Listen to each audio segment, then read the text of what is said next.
আসপেক্টটা বলি। এই যে যে অনেক মুরব্বী, এরকম মুরব্বী প্রতি অলিতে গলিতে আছে। সে কিন্তু একজন নাই, সে একটা ক্যারেক্টার। তার মতো প্রচুর লোক আছে। সে এটা করে কি করলো, সে কিন্তু আরো উস্কায় দিল। সে কি কারো সিগারেট থামাতে পারবে? মানে এক এক্সট্রিমিজম আরেকটা এক্সট্রিমিজম দিকে নিয়ে যাবে। আমাদের ইসলামের যে রূপটা, সেটা এই যে আরিফ উমেন শব্দটার কথা বললো, উমেনের আরেকটা অর্থ আছে, O double O, O of man. ও মানে দুঃখ, মানে মানে পুরুষের দুঃখ হচ্ছে নারী। মানে এটা হচ্ছে ক্রিশ্চিয়ান রুট থেকে আসছে। মানে এই যে ক্রিশ্চিয়ান যে এই যে বলে, মানে তাদের যে বিবলিক্যাল যে ন্যারেটিভ, ওখানে হচ্ছে নারীর কারণে নাকি পুরুষের সকল পতন হয়েছে।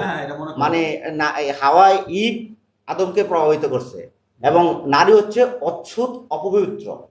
ঠিক আছে, মানে ক্রিশ্চিয়ানিটির অনেক ধারণাই কিন্তু পরবর্তীতে আস্তে আস্তে ইসলামে অ্যাডপ্ট হয়ে গেছে। নারী মানে হচ্ছে অচ্ছুত অপবিত্র, পবিত্র জায়গায় মসজিদে এই জায়গায় ওয়াজ মাহফিলে যাইতে পারবে না। এখন এটা কি ইসলাম কিনা, এটা